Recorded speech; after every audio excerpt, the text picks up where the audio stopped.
Welcome back to the Comfy Chairs. This is Kate, your host and owner of 123 Limited. I found myself wondering recently about the differences between personality and character. Other questions followed. How much control do we have over each? Can I have a good character but a bad personality? What about the other way around? What does this mean for leaders? The clearest explanation I found states that character refers to our values and personality describes how we behave. So it's about beliefs versus actions, our inner and outer lives. I imagine that while some aspects of each are innate, others are learned or created over time. We can modify them. Additionally, beliefs influence behavior, so they are deeply connected. While this isn't the full answer to my wonderings, it does leave me with that one question. What does this mean for leaders? Because my guest shared the idea you can't outrun bad character with me when we first met, I thought this would be the right question to start our conversation. Welcome to the Comfy Chairs, David. Thank you so much for joining me. I'd like to give you a moment to introduce yourself, please. Yeah, thank you so much for having me. First off, I'm really excited to do this. I know we joked that it's a Friday for me, and so I always get excited to have great conversations on Friday. Brief introduction. I'll give you the Cliff Notes version. Everybody calls me Kitch or Coach Kitch. I think the only person left that calls me David is my mom when I'm in trouble, so I try and avoid that as much as possible. Oh, that'd be like if you called But me Catherine. I Yeah, understand. yeah, exactly. I'm the founder and president of Edge Leadership Academy.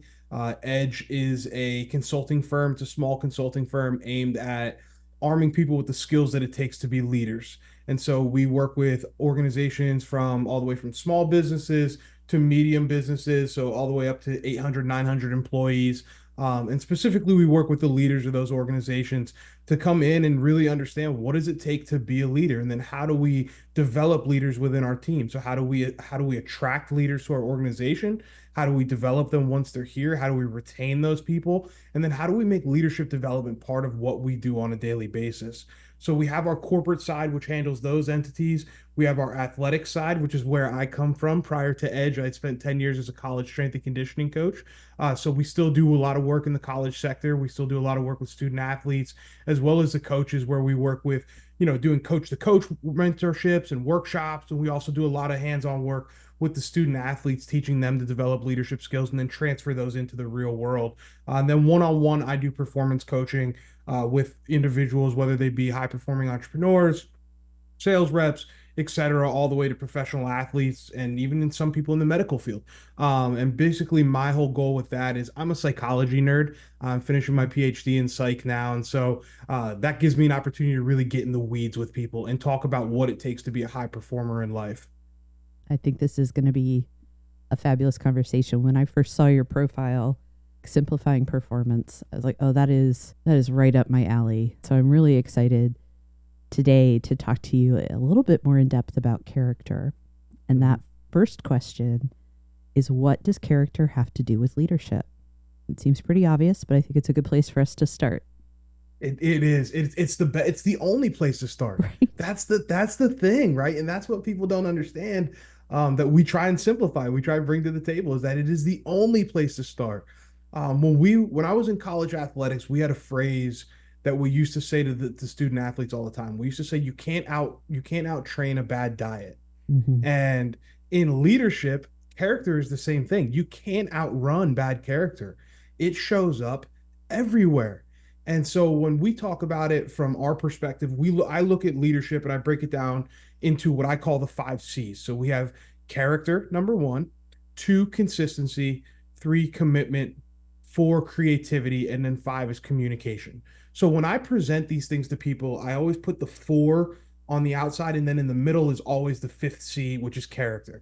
Right? I always have that because that's the starting point. It's the linchpin that holds all those things together. So when people ask me, how does my character show up in my leadership, or how does it affect leadership? It's your signature.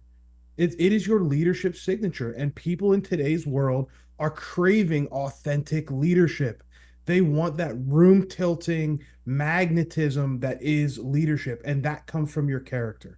It shows up in everything that you do, from your habits to your social interactions to your mindset to the way that you self regulate. All of those things are a reflection of your character.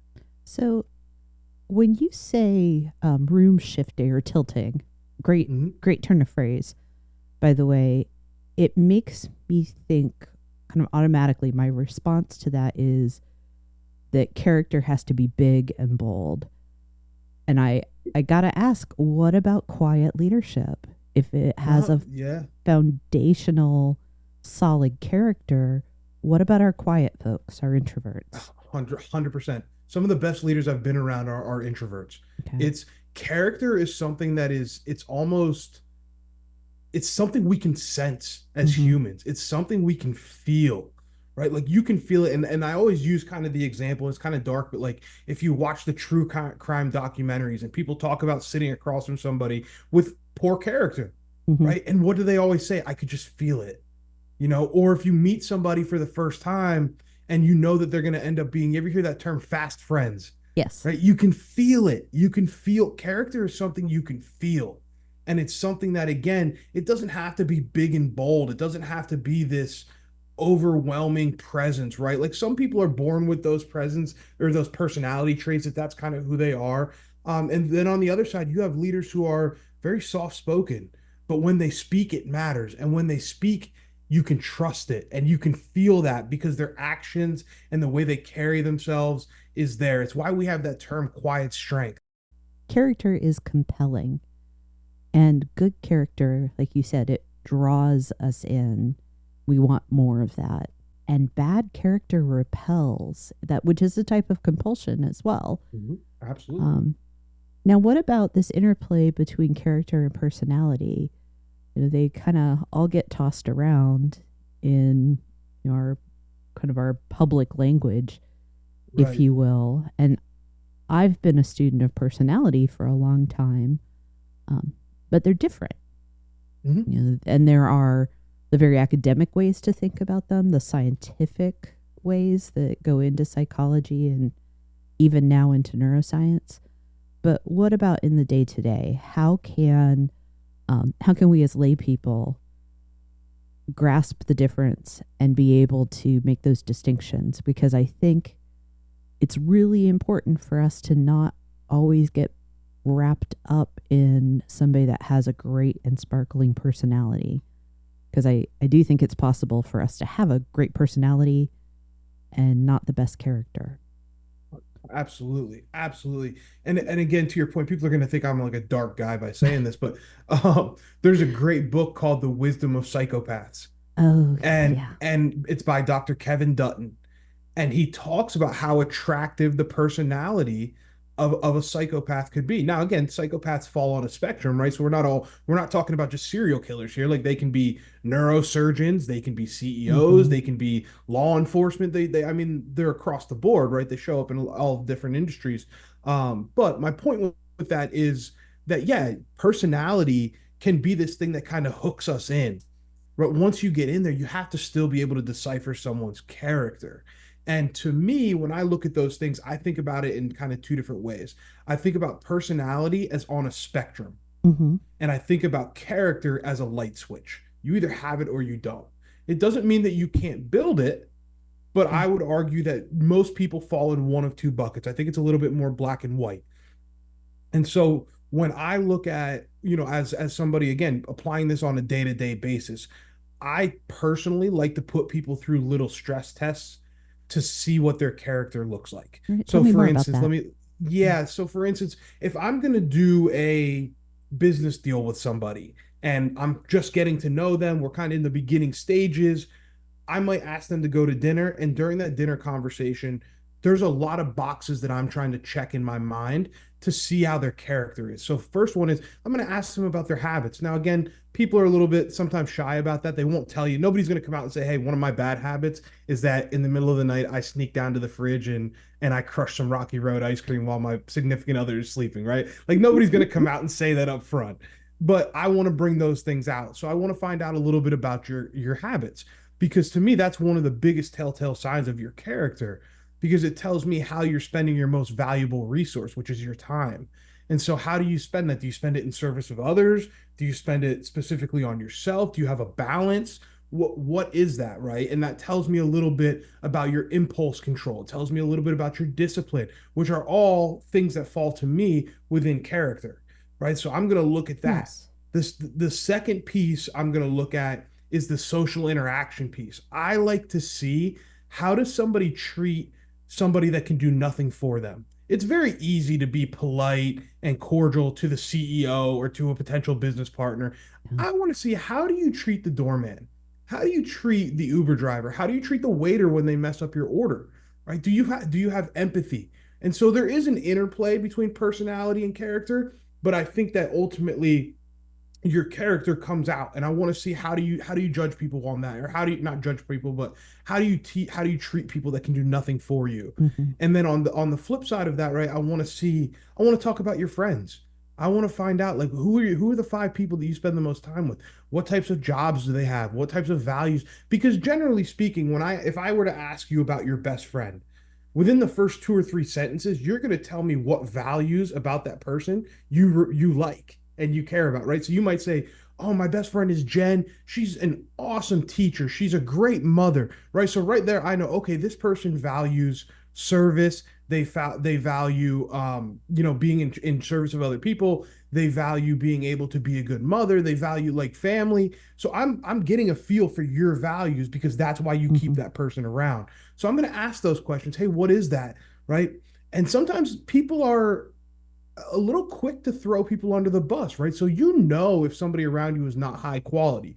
So what might you say? Oh, well, my best friends are Joe, Jack, Jim, and Jeff. And Joe and Jack are great people. Jim is, this, that, and the other. But Jeff, sometimes we got to warn people about Jeff. And Jeff's a little off. He might say some off color things, or he might do some things like this, right? But he's our Jeff. And they always have an excuse for it. And to me, I'm like, oh, okay, so you're willing to compromise a little bit on what you tolerate around you. Mm. You're willing to keep someone in your circle that maybe you don't agree with. So that tells me that your character is a little negotiable. You have a little wiggle room, right? And I can see you thinking on that. Do you want to interject there? I do. Thank you. Because I feel like Mm-hmm. that feels very um, binary to me. And Mm-hmm. like, what about lived experiences that can influence what we tolerate? What about things other than character or personality? And I know we're getting into these things that are so oddly knit together in Mm-hmm. ourselves, that it can be hard to pull them apart, unweave them, if you will. But what if it's Jeff's hard to explain, maybe because he has mental health problems, or you're dealing with people that all came from like the same socioeconomic group, and Jeff is the outlier. And for whatever reason, right, wrong, or indifferent, these folks feel a need to explain him. Mm-hmm. What are and I know for the sake of argument, we're talking in the simplest terms. And I feel like there has to be this understanding that there can be causes why people may not meet our expectations. Yeah, And I mean, that may definitely. be a character flaw of mine. That may be a character No, strength of mine. no, and But I I and just, I do. It's like, I don't know that. Yes. I mean, our friends are a reflection of us. There Mhm. is that. And I don't know that friendships necessarily define character that distinctly. I would argue that. I would argue that, and I say that simply coming from kind of the world of, and looking at the world from a high performance standpoint. Okay. Okay. I look at things, so it does kind of become, to your point about being binary, it does become zeros and ones. Yeah. Like it really does. Things do become very black and white, and I've noticed the further I've dug into both the psychology side and also like the actual like sociocultural side and actual like social dynamics of it, I have found that really high performing people are pretty binary in nature. So when Interesting. they're evaluating others, they are looking at people as either pluses or minuses. Hmm. And Now, do I think that that's the end all be all? Absolutely not. I think, to your point, right? I think the best answer in the world is it depends. I Yes. mean, that's my answer to a lot of things in this world, right? I don't Everything. think It's there my are many. favorite answer. Yeah, Yes. there's very few things in this world that are black and white. Hmm. And I think so you have to be able to take all of that with a grain of salt. So even this evaluation in this hypothetical situation that I'm talking about, you have to remember also, as somebody listening to this, that information is still going to be filtered through your perception of it. Yeah. And so you still, to somebody else, they may look at that and say, hey, this is exactly the kind of person I want to be around. They show these tendencies. So, for example, I'm a highly competitive person, highly, highly competitive. I am the king of ruining family game nights because I do not lose well. And so for me, when I see that in somebody else, that's attractive to me. Like I'm Okay. like, oh, I want to be around that person. Versus for somebody else, they might see that competitive streak in me or in other people, and that may be a turnoff. Hmm. And they may be like, hey, that's not somebody that I want to surround myself. So I do think that you have to understand that it is somewhat subjective. I don't think there's an objective way to measure character. I think, Okay. obviously there's moral standards and social norms, right? Yeah. But I think within that, you have to figure out from your perspective what makes sense, right? And I think, again, you have to look at the different areas of your life as well. Like some of the friends that I may have outside of business, I may value different things about them than the friends that I have inside business. But if I told you my whole friend group, my five, there would be a pretty accurate representation of that entire spectrum Okay. of my value system, Yeah. right? Does that kind of Oh, bring it that makes full total circle a little sense. bit? It makes Yeah, total sense. And I some of this is just for the sake of argument. for The sure, what about this? absolutely, I absolutely. you know, we've been around this question, but I want to ask it very explicitly. Hmm. If character is values or beliefs, something I said in my introduction is that belief influences behavior. Um, so, kind of, what are your thoughts? How does that characterological element come into the way we show up in the world? Yeah, it's interesting that you say that, right, about behavior and beliefs, because what the research has actually shown is that it's a bidirectional relationship, meaning that behaviors influence beliefs just as much as beliefs influence behaviors. Um, that Interesting. being I can see said, that. I think it's important to kind of play the film out to the end, so to say, and play the tape out and understand as well that the most foundational aspect of habit formation is your identity and your inner beliefs. And they've proven that through multiple research studies. So if you have somebody, for instance, they said they brought a group of people that were considered overweight, and Hmm. they showed them a picture of a flower and a picture of garbage, and it was a binary option, one or two, and it said which most reflects you. And most of those people, which is really sad, they chose the garbage. Mm. And so that influences their behaviors, right? Because now they have this belief in their mind of that's who they are, right? And so that's why some of the new um, psychological and some of the new psychology work that's coming out on influencing identity and priming certain identities that are more positive, and the power that has, right? It's why people are drawn to motivational speakers, because it allows us to connect to a version of us that we aren't yet familiar with. It allows us to see a future that maybe we didn't see before, right? And so there's a lot that goes into the behavior and belief relationship. It's a really complex relationship. It's a really Yeah. interesting relationship. It's something that I'm working deeply on as I start to go down the rabbit hole of my PhD dissertation and understanding habit formation. But it's to me the two key elements, right? It's one, understanding the bidirectional nature, and then two, understanding that when you're looking at habit formation, most people assume if I have a goal I can build a habit, when that's actually not true. The limiting factor could potentially be the identity and the inner beliefs that you have. So even Hmm. if you look at people who do, again, we're using the physical thing just because it's the easiest and most kind of salient, example of it, right? But if you look at somebody who loses a bunch of weight and all of a sudden they're really physically fit, and you ask them, what was the biggest change you had? Well, when they first started losing weight, their goal was maybe to lose 40 pounds, right? That was the goal. But then you ask them about it, what's been the biggest thing that's come out of this? And they're going to tell you the identity and the narrative, the internal narratives that they have, the identity shift. Yeah. And then that's the key, right? Is that ultimately we might set out for something with a goal as the reason, but the purpose of it actually becomes the identity shift and the beliefs and the identity formation that we have right throughout the way. And so that's the real power of it, of especially of habit formation, is that you can shift those internal narratives. You can literally, in a simplistic way, you can go out and win so often that you start to believe that you're a winner Yeah. because you do winning things, right? And that's what's really cool about it. It tells us that winning is a habit, Yeah. in any realm. I'm reminded of John Acuff's book Soundtracks right now, because he actually talks about one of his soundtracks. I'm always winning.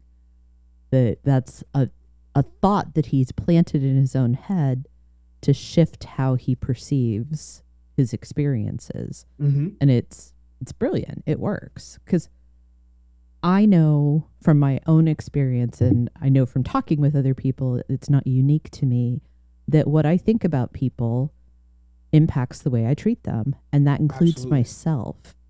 Absolutely. And frankly, I'm not shy about this. I've had years of therapy to address that inner critic, that cruel voice, and anytime I'm able to take some of its power away, I treat myself better. I just Absolutely. do, because I'm not calling myself horrible names. I'm not thinking of myself as garbage. Um, yeah, I just, it's so fascinating to think about how our thoughts about ourselves and the world have have a part to play in our beliefs, in our values, our character. But then there's also this like public facing view of our habits and our behaviors and the way we kind of orient ourselves to the world through our personality. Obviously It's not a question. I no, no, think no, this is no. such a I fascinating topic. Same. Obviously, I'm Yes. I love it. I mean, I could go down the rabbit hole in this all day. And to your point earlier, when you were talking about how you start to perceive someone, and then that changes how you show up for them and the opportunities that you give. So there's actually a psychology principle called the Pygmalion effect, Mm-hmm. which is how you perceive somebody, you're going to give them more opportunities to confirm that perception. So, for instance, if I think Uncle Joe is a jerk, well, when Uncle Joe comes over for Thanksgiving dinner, I'm going to give him opportunities to act like a jerk Oh, yeah. And interpret subconsciously, right? everything as And him being a interpret jerk. everything. Correct. So what happens is it compounds because you have the Pygmalion effect, which means I'm giving this person opportunities to confirm what I already think about them. And then it triggers a confirmation bias. So now Mm-hmm. I'm going to look for things that even weren't necessarily a confirmation of what I perceive, but because I'm looking for it, they now become a confirmation of what I perceive. And so it turns into this real snowball effect. And the human brain and human psychology, if you really look at it, there's a lot of those interplaying, compounding type of things, which is why, to your point, our mindset and the way that we talk to ourselves and the way that we are able to observe our thoughts versus get caught up in them, is so pivotal. And it's something, again, just piggybacking off of your thought, I've same years of therapy to work through this stuff and try and figure out, because I'm my own worst critic as well. Mm-hmm. And so what I found was, even though I was outwardly quote unquote successful, so if I'm successful by external metrics, internally I never felt any of that success. I never identified with any Yeah. of that. And so that, I realized, also showed up in the way that I showed up in my personal relationships. It also showed up in the way that I showed up in my professional relationships. I became unintentionally, I became transactional in certain areas of my life because I was trying to fill an internal wound with external, rewards. Yeah. And it doesn't work that way. And what I was doing was triggering some of those compounding biases that I had towards myself, right, in order to uphold this outward facade that I had, which, again, to your point, right, we have this outward version of us, but then we have the one that's in our head at night when the lights are out and there's nobody else around. And to me, I think the real power in self-growth and self-development is understanding to orient that voice that happens at night when your head's on the pillow in a way that is in service of you rather than opposing you and rather than holding you back. And that takes the ability, before you can put the car in drive, you got to get it out of reverse. So you have to be able to get to neutral first. And that's where I think tools like meditation, and even some of the cognitive behavioral therapy and some of those tools, journaling, anything that allows you to kind of get your thoughts out for a second and observe them, I think is a really key aspect of being able to reverse some of those, negative compounding effects that do happen, and we don't recognize them when they're happening. We just get caught up in it, and then next thing you know, you're there, and you're like, how did I get here, right? Yeah. I am brutally familiar with all of that because it's so easy to get into this loop of self-criticism or to the point of what we've been talking about, criticizing other people and turning it into this unpleasantness. You talked about confirmation bias. What do you think about the interplay between character and bias? Yeah, I think to me, and again, this is completely subjective. This is completely my opinion based. But I for me personally, I think your ability to reserve judgment is a signal of your character as well. Mm-hmm. I think your ability to recognize, people for people, right? And appreciate that people are in their process, right? Whether it's something from your childhood or a current relationship and you're in. I'm not saying make excuses for people, right? But Yeah. be able to remove some of the judgment of it and really appreciate and recognize, hey, this person is doing the best they can with the tools, the experiences, and the knowledge that they have. They're trying to figure it out just as much as I am. And so, therefore, I'm not going to judge where they're at in their process, right? And what I found when I worked through that was my ability to kind of slow down some of those biases and kind of like minimize some of that. It doesn't mean it doesn't happen, right? No. I'm still very, again, to the point about me being competitive, I still get very biased with people. Like I don't like, and there I just said it. That's a very judgmental phrase, right? Like Yes. I I don't don't like, and I like. caught Yeah. myself as soon as I said it, right? But I find myself having a reaction to people who look at things and say, moral victories, or it's Mm. okay to come up short. Like, to me, it's not. Like, I'm a very binary person when it comes to that. I want to win. i Yeah. don't i don't believe in, like, we're neutral. And Yeah. so No I ties. really have No to ties. I have to no ties. Yeah, I have to temper that because I get into that confirmation bias, and then that dictates how I treat a person or how I let a person in and towards me, right? Like, I'm like, Yeah. oh, I don't want that person around me because they might force me to look at the way my they might force me to revalue my relationship with competition. And that would shake one of my core Heaven stories that I forbid. have. So I Yeah. can't do that, right? But that's what we do as humans. We try and protect our values.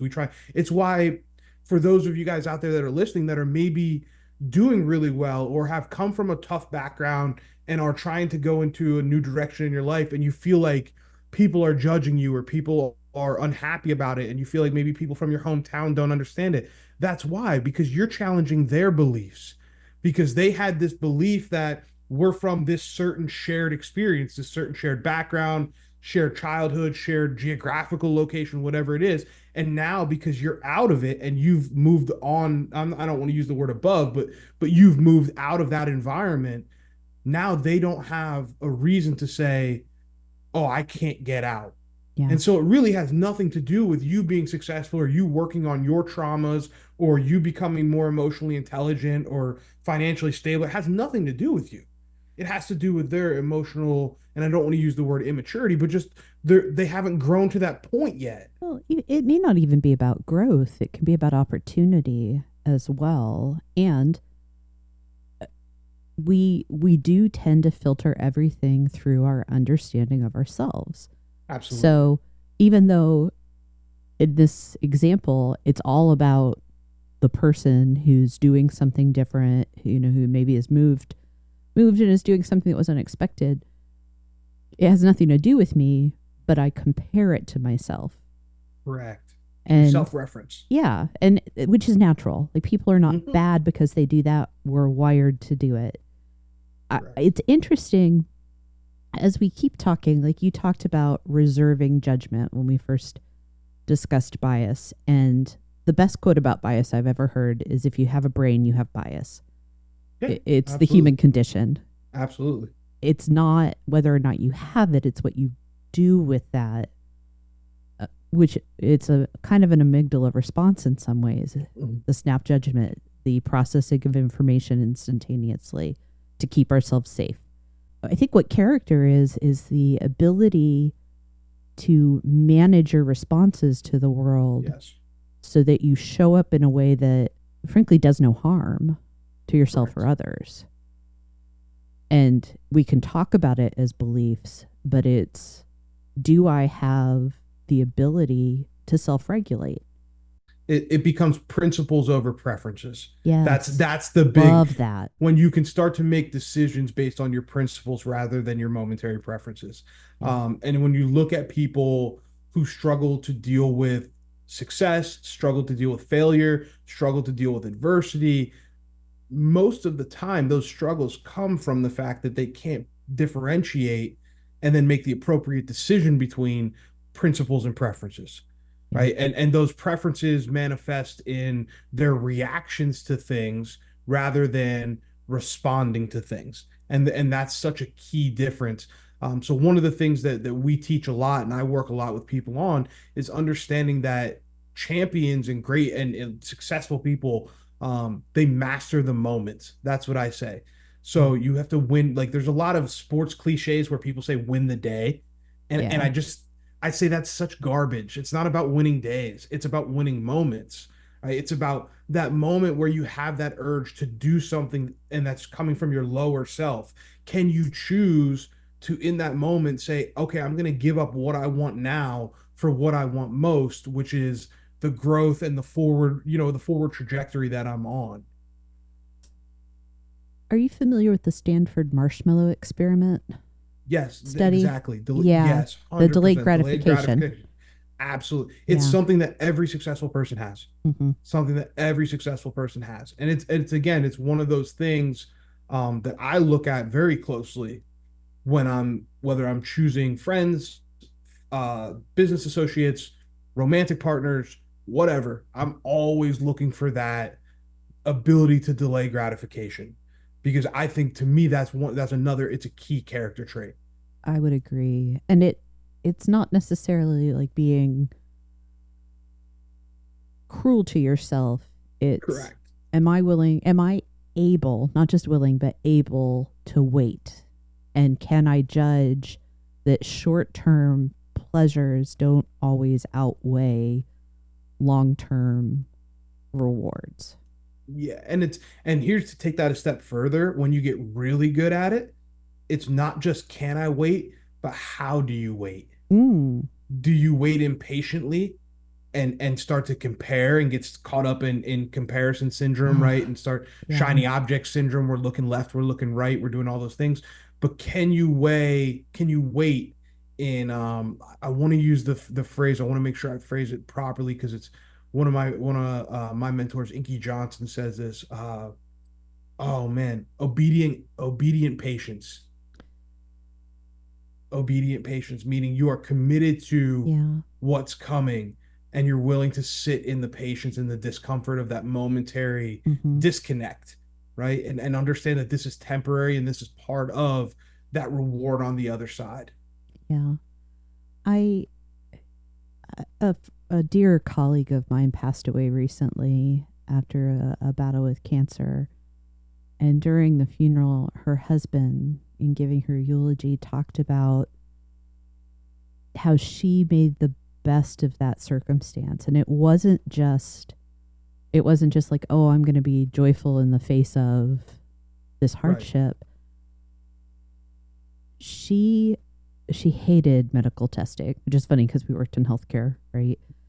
But she hated being subjected to any sort of test. She signed up for every single test because she said there is a possibility that someone else will benefit from this illness that I have. if I participate in these studies. Mm-hmm. And that is obedient patience.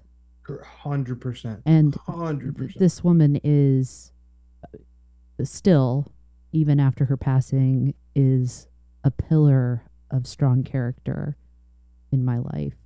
So yeah, It's recognizing that even the hard things, never mind the stuff that we want and we're excited about, but we're willing to wait for, but even the hard things bring opportunities for us to do better and do good. That's the way to and be. to speak even more highly of your colleague, can you be in service of others when it's inconvenient for you? Hmm. Can you be in service of others when you want comfort, when you're seeking comfort? And that's to me is again another hallmark of that strong character, that ability to show up and serve, right? And I look at the example that I always use for this is my mother. So Yeah. when we were young, I came from a single parent household, never met my father. Stepfather was in and out of the picture, and I remember when we were just kids. I was probably 10, 11 years old, and we had to during the summer, we had to help pack lunches at the Salvation Army to take to the Boys and Girls Club for the kids that didn't, they typically got free lunch at school, but because it was summertime, they didn't get it. And so we would be down there and we'd be helping make peanut butter and jelly sandwiches and packing brown paper bags, me and my brother. And my mom would always say to me, "Hey, when you're done, follow the truck on your bike. And when you get to the Boys and Girls Club, get your brother and you a bag." And I always thought it was like a reward for helping. Like I was like, oh, cool, I get a free, if I help, I get a sandwich. I get to And race the truck and I get a peanut butter and jelly yeah, sandwich. this is great, right? But what I came to find out is we were those kids. We were the family Mm. that needed help. But my mom believed in leading with love. And so the harder things got, the more she tried to serve other people. When she was going through her divorce and she was struggling and coming out of an abusive relationship, she would go and spend, she was already working two jobs and raising two kids, but she would go and spend her weekends at domestic violence shelters, Mm. helping others. And it's like, though that to me is character, right? Like your ability to find opportunities to serve others. And I talk all the time about gratitude in practice. Like one of the Yes. big things that people like to talk about is their gratitude journals and I have a gratitude practice and this, that, and the other. Put gratitude in practice means action, Yes. right? And I know that sometimes that ruffles feathers where I say it's okay to start with a gratitude journal. That's a great place to start, It is a good but it can't thing. be the end all be all. Yeah. You then have to show that gratitude by being in service, doing things for others, maximizing your opportunities. Like to me, that's gratitude in practice. If you're truly grateful for what you have, then go share your light with the world, right? Yeah. I I like to imagine gratitude in this case, but also, similar feelings, traits as something that we can only hold so much of. We're not made to have infinite gratitude, and it has to come out as care and keeping of others. I think I've had this mental picture of an overflowing cup, Mm-hmm. and it's our Yeah, responsibility, to give that back out to the world. I really like thinking about the ability to serve others as a character quality, or the quality of someone's character in this conversation around leadership, because that tells us then that anyone can lead, that you can lead without a title as you are serving other people. yeah. Oh, there's no doubt. Yeah. If you can understand the role that service plays in leadership, you Hmm. are more than qualified to be a leader. And Yeah. it's so interesting because that's why some of the best leaders never set out to be a leader. They just Right. wanted to serve others. And they Yeah. ultimately ended up in leadership roles, right? And it's also the reason why people who struggle when they reach the top of an organization or an organizational chart, it's because they stopped serving others and they started to serve Yes. their own means, right? And so it's yeah, service is the key of it all. It's and again, I think to me, service is a reflection of the quality of your character. Hmm. I would agree. I would agree. I'm, I'm trying to corral my thoughts for a moment. Um, one of the questions I prepared that I think fits in logically here is this idea of when I encounter someone where their personality and their character, or essentially what they say and what they do, Mm-hmm. when those are not aligned in the workplace, if I'm leading somebody who their walk and their talk, if you'll pardon the cliche, are highly misaligned and it's having an impact on their work, on their performance, the question is not, do I do this or not? You're You leading have that to, right? person. Correct. Correct. And I think the thing that's so important that a lot of leaders end up doing is going to character because it is kind of a bigger important thing. But again, they're making assumptions, there are biases there. Where in a leadership role, your responsibility is to stay focused on the behaviors, the demonstrable things, and the business impact. I hear you, and I'm gonna play a little bit of devil's Love it. advocate Bring here. it. Bring it. Yeah, I think your primary role as a leader is a mentor and an educator, first and foremost. I understand absolutely that in the business world, there's bottom lines, there's KPIs, there's things that we have to meet. There's no doubt. But to me, your commitment has to be to the people, the vision, and the culture first. If you don't have those things, the results will never show. I mean, there's countless research articles Mm-hmm. that support that. And so I think it's to your point about the character, you have to address it, but you have to find a way to address it. And this is where it falls back on you as a leader. Have I created an environment where I can have these types of conversations with people? And you should. So we're not saying different things, to be clear. Okay, I think gotcha, we're gotcha. just using wildly different language because, Mm-hmm.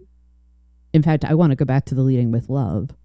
I think that type of, I'm going to focus on what I see and the Mm-hmm. impact that it has within the scope of my responsibility, your job performance. I think Right. that's an act of love.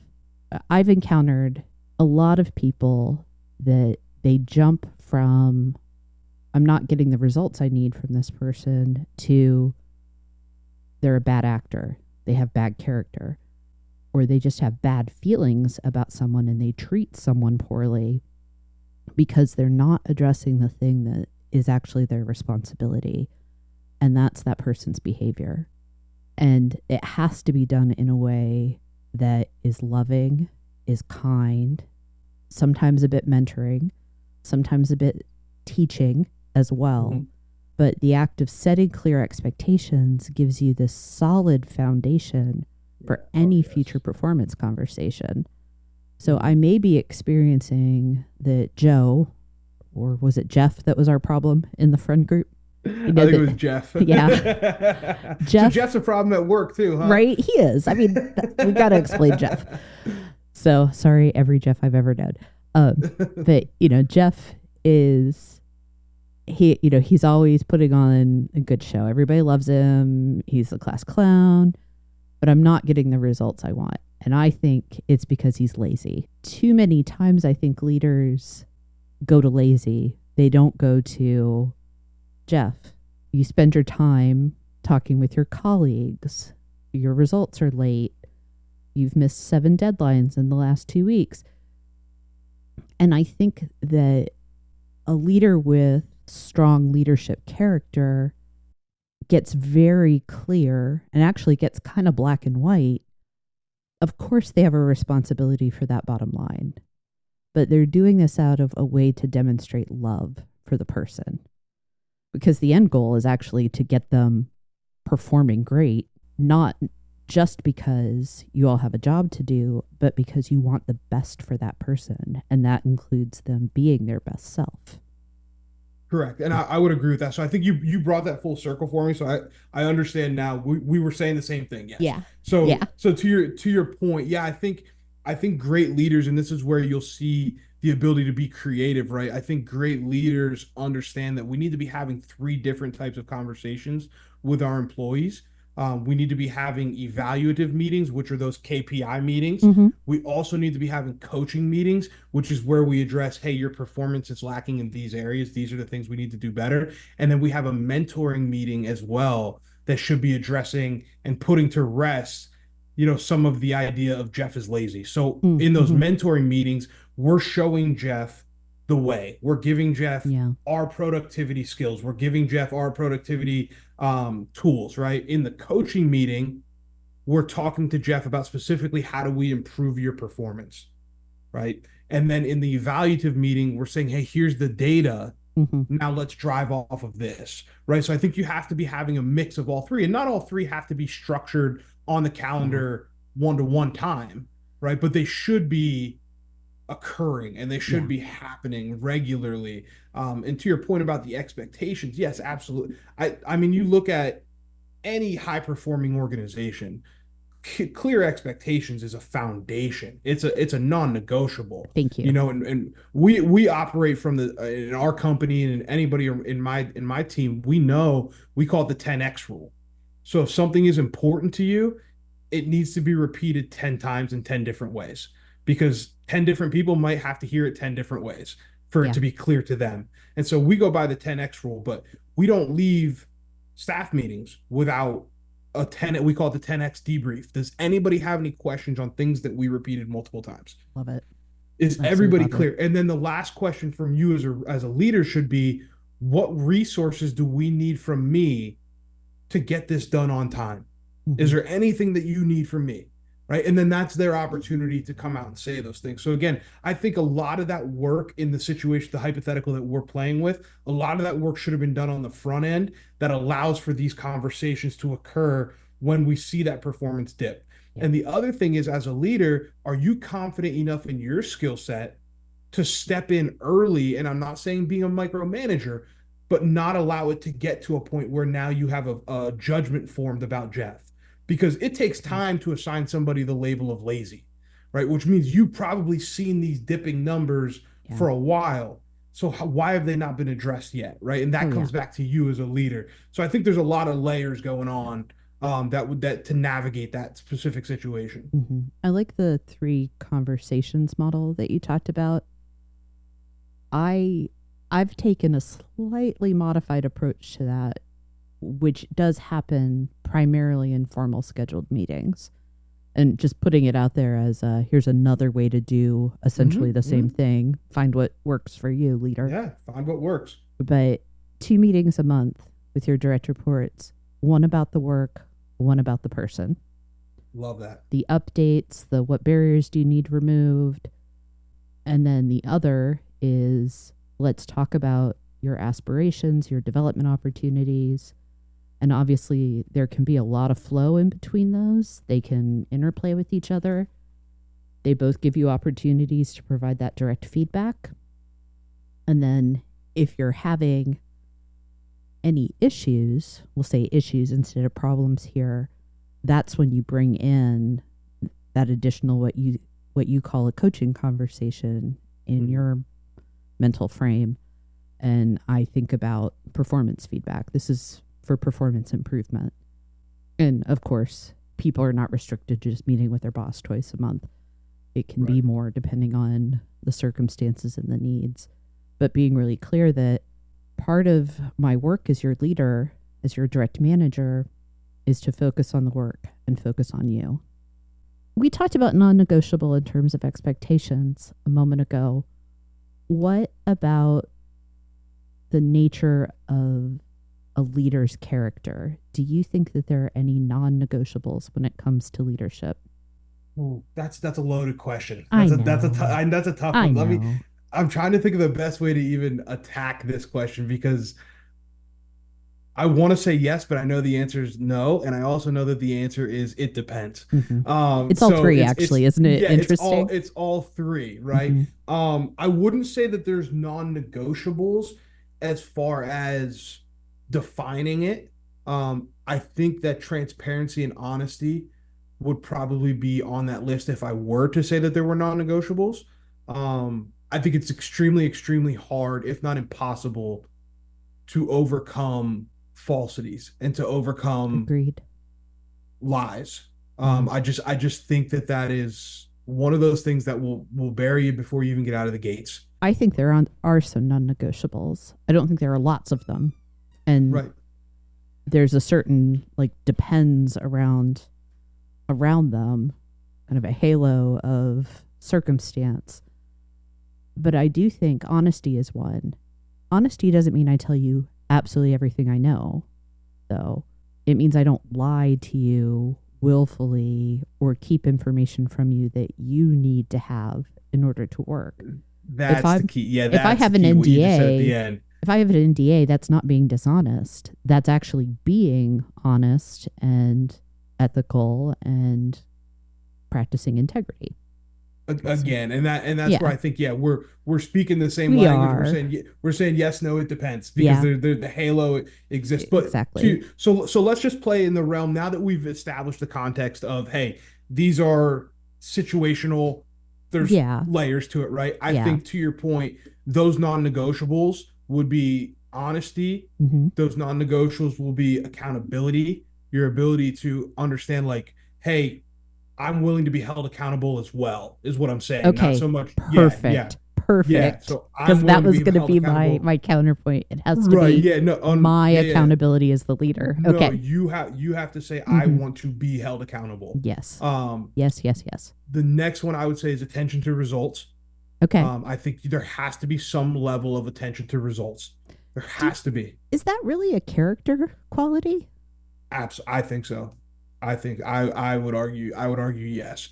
Give me your Because and argument then. I want to so my understand that a my little thought more. process, yeah, no, my thought process behind attention to results will be, those things are going to drive habit formation, and those things are going to drive where you're orienting yourself towards. So for instance, my personal vision statement as a man is to leave a legacy for my family to be proud of, right? Yeah. So within that, I have KPIs. I have actual performance things that I look at Okay. that drives my habit formation, right? So I have to have attention to those results in order to drive habits in that direction.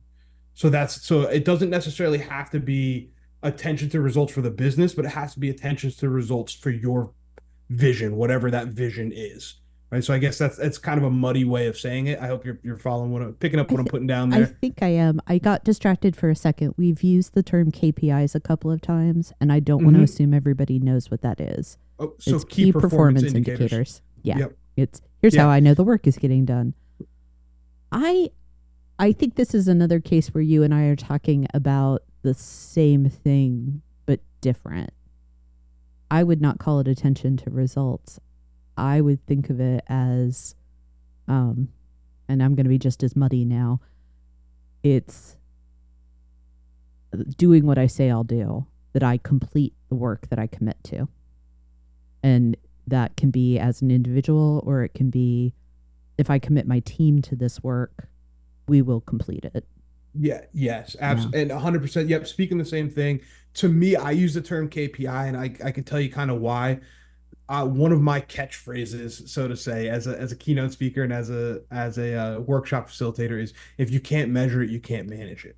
Yep. And That so is so that's why I always go back to a KPI, because I'm like, I'm gonna put a number on this. Like, I'm going to put a score on this. So for instance, I have a 360 audit that I do of myself every 6 months, and I have a okay. full one that I do every year, which audits my personal habits. It audits my relationships and what I'm bringing to the table, what I'm getting out of them from other people. It audits my physical health, so sleep, nutrition, physical fitness, all those things, my personal development, my business development, financial goals, all that stuff is in this audit. And again, this is a personal preference. I needed that scoreboard, and this may be the Hmm. competitiveness in me coming Oh, out. it is. It's I not needed maybe. the It is. scoreboard. I needed the scoreboard for me to really be able to pinpoint it. And so I like that, because then I can look at the data points over the years. So I can say, Mm. okay, I had a great year this year from a relationship standpoint, from a business standpoint, but my physical health went down the pooper, right? And then I look at the next year and I say, okay, my business struggled a little bit, but my health got better. but this thing's got better. So I can develop trends over time, and I can start to really pinpoint what inputs are giving me what outputs. Okay. And to me, that's where I say the attention to results piece. Like that's why I like the KPI idea of it. So again, it's my competitive nature. So this is it's a great segue though for us to highlight again, right? Every single thing is filtered through your personal perspective and your personal experiences. Yeah. You want a scorecard. I want a report card. So Right. I Yeah. understand. Like, I want the A. Give me the 4.0. Yeah, I'm like, no, let's talk about the numbers and let's see, Yeah. because I had a coach early in my career that he said to me, men lie, women lie, numbers don't. And now again, wildly oversimplified because you can lie Yeah. with numbers very easily, and there's a lot of people making a lot of money Oh doing my it. But goodness. That's a whole but other discussion there, yeah, Kitch. yeah, but it's something that I always kind of held on to, that it's like you can have your own opinions on things, but you can't have your own facts and figures. Hmm. So for me, if I look at these numbers and I see certain things in my life, I can't complain, blame, or defend. Hmm. I just have to look in the mirror and say, where do I need to get better? And I Yeah. like simplicity. I love simplicity. You know, that term, I can't complain, blame, or defend.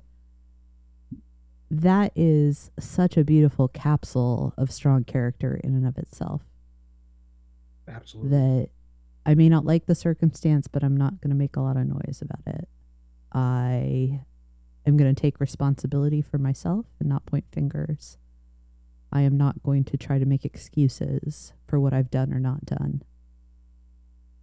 And that self-regulation of here's how I'm going to show up. That's actually why I think having a conversation about character on a podcast about leading and learning is so important. Mhm. Because at the end of the day, it's about how do you show up? Yeah, And absolutely. leaders need to ask themselves that all the time, whether they're doing a self 360 every 6 months, whether they're looking themselves in the mirror every morning, whether they're doing a journal. How am I showing up? For sure. And making sure that that's aligned with how you want to show up. Yes. Because sometimes we just go through autopilot. And I know the day you wake up every day and we have great intentions. The Mhm. majority of leaders wake up every day and they have great intentions.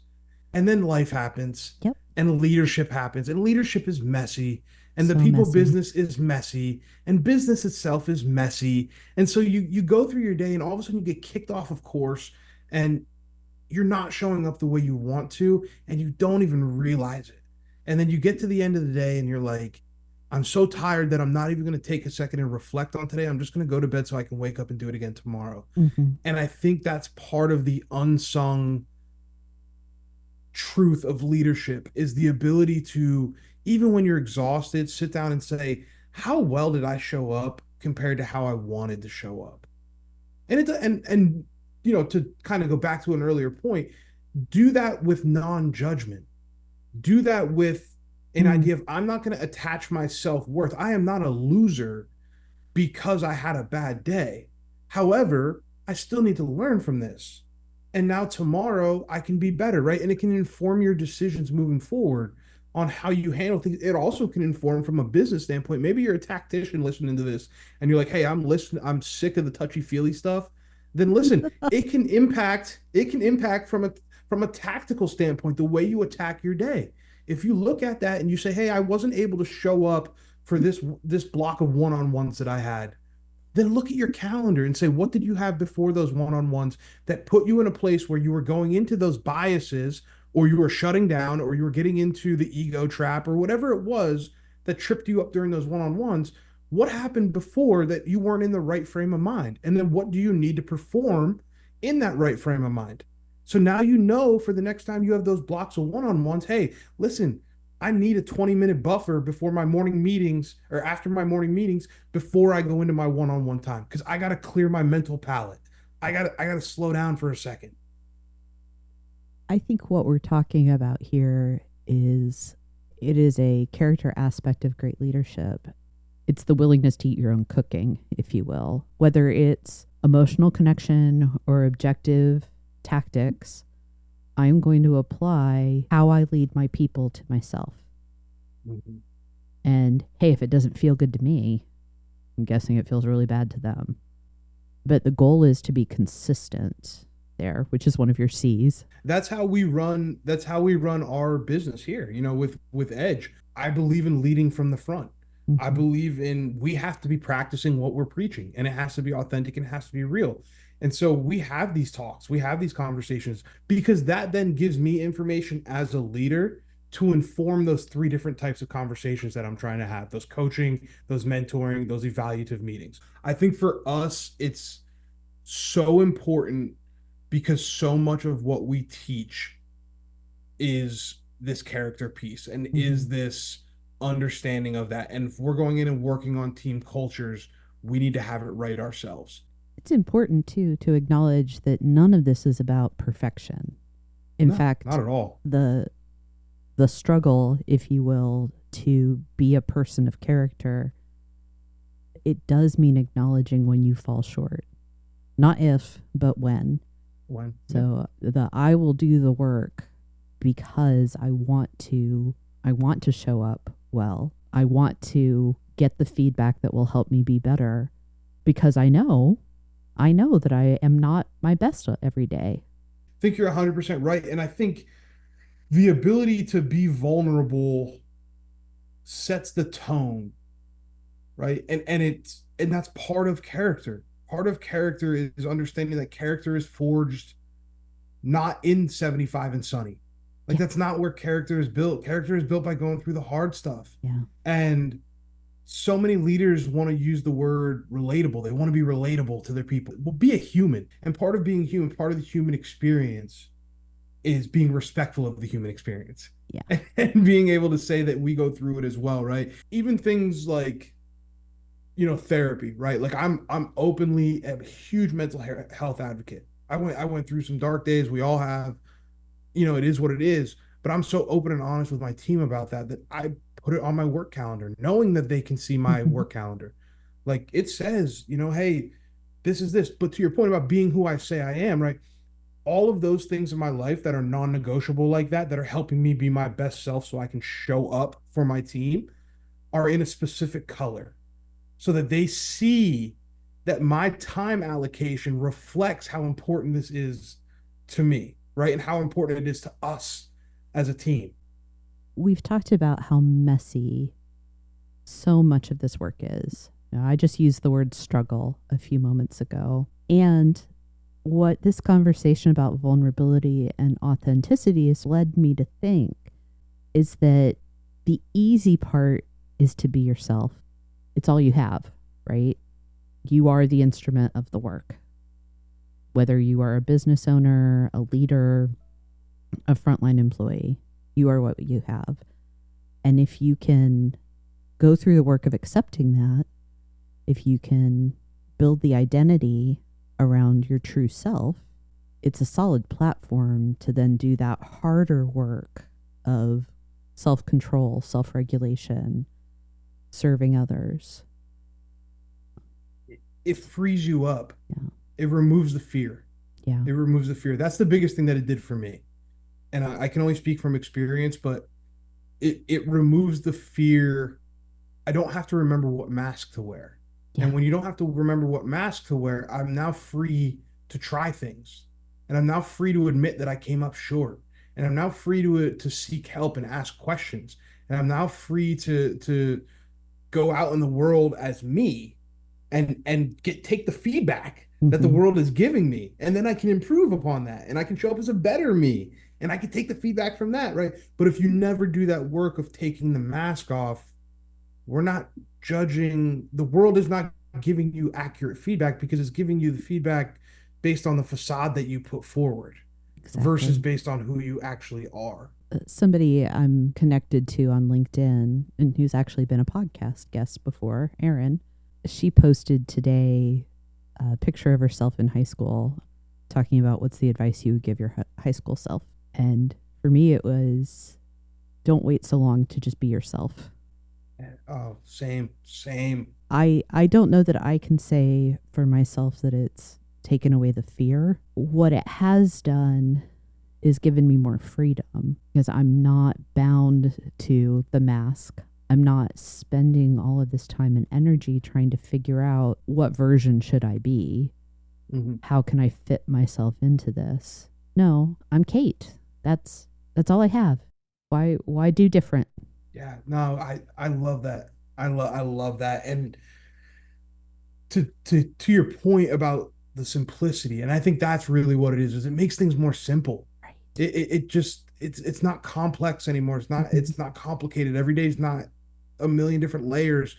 You're able to, like, I'm at the point now for me where I have this vision, this mission, and this set of values that to me are non-negotiable in my life. They help me form my character because everything is filtered through those. So every decision that I make, every conversation that I have is filtered through those things. And it also keeps me from being my own worst enemy because I don't have to overthink things anymore. Yeah. I just filter it through that. And as Mhm. long as it aligns with my vision, my mission, and my values, it's going to help Mhm. support the forging of my character. And it's going to allow me to show up the way I want to show up. One of the things that I think we've talked around a lot, but just to get a little more definitive about, is how to go about building character. Another way to ask this is how can habit be leveraged for character's sake? I would say start with is self acceptance. Yes. Now, there's a lot that goes into that. But if you start with that first piece of work of becoming very aware of how you are, who you are, the way you show up on a daily basis, the impact you have on others, and, kind of audit yourself, like you talked about, Mm-hmm. and accept it, and then determine from that point, what might I want to change? And that gets then into the habits and the things that we talked about, like being Yeah. honest. I would add empathetic, accountable. I think you're 100% spot on. I think it starts with accepting and knowing where you're at and then knowing where you want to go. And so being able to be honest with yourself about what that identity is that you currently have, what the values and beliefs that you currently hold are, Hmm. and then how do you want to show up? Who do you want to become? And then from there it's setting up an environment that makes it hard to fail. And a lot of people think it's this like really hard thing that you have to do, like you have to jump with no parachute. That's the exact opposite. You should put all the guardrails in place that you need, right, to help you build character and make the right choice the easy choice. So how do you start to do that? Well, you start to use some of these tools that people use from an identity standpoint to start opening some of those pathways neurologically to, hey, this is who I'm becoming, right? Which are things like linking, right? So can I link a desired habit to an existing habit that I already have? Mm-hmm. The other thing is priming. Take advantage of identity priming. So surround yourself with little reminders of who you want to be. Reminders, I mean, they sound silly, but it's a way to hack your brain. So you have to use some of these tools. Use your brain to your advantage instead of having it work against you. Use these things to put you in the right frame of mind. Use these things to put you in the right direction, and remove the friction, right? So if you want to read more, put a book somewhere that you know you're going to see it, right? So, and I'm talking about all these things that are, foundational things to be able to start to build the habits. But from there, you have to be willing to go through the hard things. Yeah. This beginning stage, because all this linking and the identity stuff, it's all great, but at some point you have to reinforce the identity with action. If you don't ever reinforce it with action, it doesn't ever become real. Be honest with yourself about that and say, I have to take action, Mm-hmm. right? No, action doesn't have to be this huge thing. It can be a small action, right? And I talk about taking messy action. Like Yes. when you're quote unquote motivated, when you're feeling it, you're like, okay, I want to do this thing. And then what does everybody do? I'll start Monday. No, do something right now. Do something right now. Whatever that little thing is, I don't care what it is, just do something. When it comes to building character, somebody were to make a list of, hey, what are the things that I need to practice in order to build my character? I think we just hammered to death, habits and those things. But it's also, to me, it's honesty, it's responsibility, it's persistence, right? You have to your point about delayed gratification, right? It's also delayed gratification while working. It's also being able to move dirt on a daily basis. I think that's really important, right? And then optimism, and I don't mean like sunshine and butterflies, No. but can you create an environment of, I say, no L's, only lessons, right? So no losses, only lessons. Can you create, that's optimism to me. Like, can I look at things as an opportunity? I think it's important to talk about optimism very clearly because it can be that cockeyed optimist where everything Yeah, is and that doesn't sunshine and help gummy anybody. bears. And optimism in this context is I have confidence that I can impact my surroundings, my present and my Correct. future. And Yes, I am yes. And optimistic about my ability, my team's ability to get things done. then I have two more I would probably put on that list. I would say confidence. Hmm. When I say confidence, there's two key points to highlight here. One, people say all the time, I'm not a confident person. How do I build confidence? Confidence comes from having an undeniable stack of evidence behind you that you are who you say you are. So if you want to become more confident, keep promises to yourself. So that goes back to all the things that we talked about habits, things like that, right? So I would say I would put confidence in there. The second piece about confidence that I would add, these little asterisks, would be, to me, confidence to be yourself leads to the vulnerability, which leads to trust. So not only do you trust yourself, but other people trust you, right? So I think that's really what I'm talking about with confidence. So I don't want people to get misconstrued because, again, like optimism, it gets this like lollipop definition, Well, right? there's a difference between confidence and arrogance. A Correct. lot of times they get conflated with each other.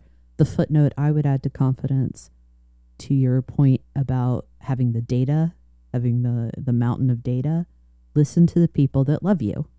Absolutely. Listen to what the Absolutely. people around you that you love and respect, that you like or you hold in esteem, what do they tell you about you? Hmm. Hmm. We ignore that a lot. Yeah. Oh, yes, we do. Oh, yes, we do. I think the last one I would add to that list, it's gonna be a catch-all. And I don't want people to get overwhelmed by it, but spend time on the soft skills. And I hate calling them soft skills because they're not. They're real skills, human skills. Empathy, right? Like your ability to be an empathetic listener, your ability to help people get through decision making and change management. Like those are all quote unquote soft skills, but there's nothing soft about them. Like leadership is a contact sport. I say that all the time. Yes. Leadership is a contact sport. You got to wear a helmet. And these soft skills will give you the ability to navigate that field. I'm going to add one to your list. Grace. Yeah. Oh, yeah. Good one. Grace for yourself and grace toward others. No surprise, that's Definitely. one of my personal values. That's No, why I love I that. prioritize it here that we have to demonstrate understanding of our own fallibility. And if we are trying to change and grow, if we've decided I can be better, recognize that you're going to make mistakes, learn from them, forgive yourself, grieve if you have to, and then move on. Because otherwise, you end up just punishing yourself, Right. and that's cruelty. That's not character. Yeah. Oh, that's a. I'll be stealing that. You'll be Okay, hearing that on stage. That's cruelty, not character. Wow. That's what we call that? We call that a bar. That's a bar. nice. Thank you. You have to attribute it to me the first time. Oh, 100%. You'll get your royalty check. Don't you worry. Don't you worry. We are definitely at time, and I want to be respectful for your finish Friday. Thank you. What are some last thoughts you have? And I would love if there are any specific resources that you'd want to direct Mhm. us to, if you could share those. Yeah, absolutely. Your character will be the thing that will allow you to sustain that fulfilled success that we're all chasing. And I can't emphasize that enough.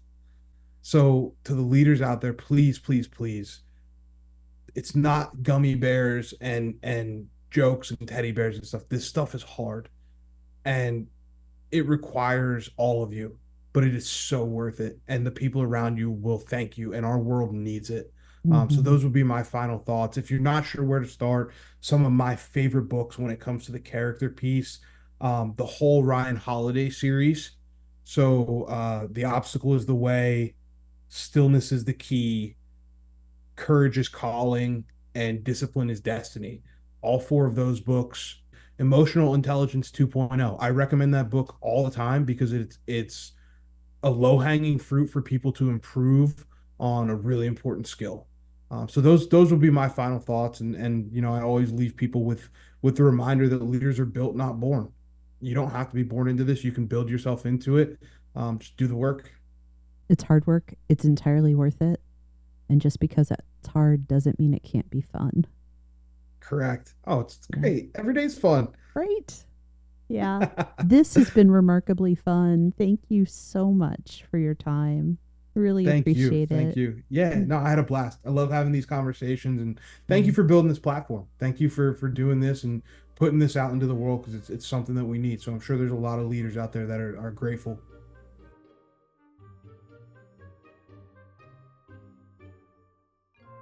If you enjoyed this episode and you'd like to support the podcast, please subscribe, leave a rating or review, or share it with others.